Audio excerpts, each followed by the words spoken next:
Parliament's never been quick to embrace change, and the new media is no exception, but there are some great things that are happening. There's a UK Parliament Twitter feed. Some select committees are experimenting with taking evidence and having online forums. The Speakers' Conference, which I'm involved with, is one that's done that. So, you know, it's happening. It's happening slowly, unfortunately, but it will get there. And I think that it's actually one of the exciting things. You can't tell exactly what's going to happen, how it's going to evolve, because it is changing all the time. But I fully believe that, you know, in 10 years' time, that these electronic means of communication will just be, you know, embedded in the way that we do things. You know, I've had some MPs look perhaps slightly askance at me when I've tweeted during Prime Minister's questions. I think in 10 years' time, nobody will bat an eyelid about that. Things will change, and I think they'll change for the better. I think it is democratising, because it's not just about broadcast, it's about people actually making connections. And because the technology is so cheap and pretty easy actually to use, then it means everybody's got that opportunity to make themselves heard. Now, anyone can write a blog, but if people don't read it, will it be influential? I mean, there's still that situation.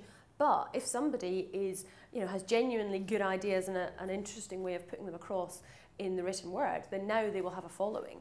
And so it's not in the hands of persuading a publisher that a story is a particularly interesting one to run.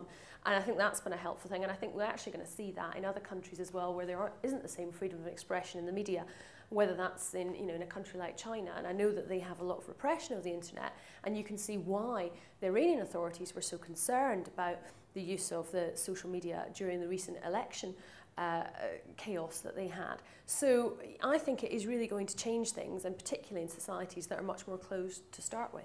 Well, I mean, I think the first thing to recognise, government can't control it, nor should it try to.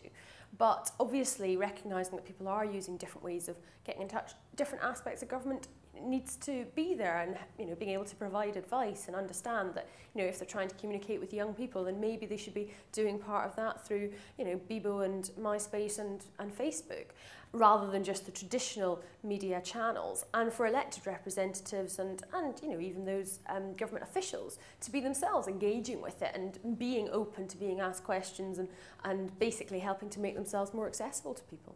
It's actually a very interesting relationship between social media and news media, because initially there was a lot of distrust that journalists didn't like these bloggers who, you know, thought that they could be journalists. And then, of course, some of them have built up very strong followings.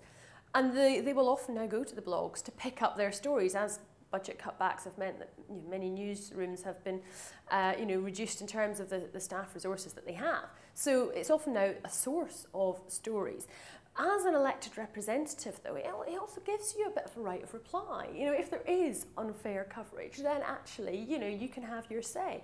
If a media broadcaster cuts you off before you wanted to make a particular point, then you can, you know, you can put that point out there anyway. And there's something, I think, that, you know, is quite pleasing about that. And, you know, it also means that people that are more interested can, you know, dig a little deeper and then even engage in an online debate with you about particular points that you've raised.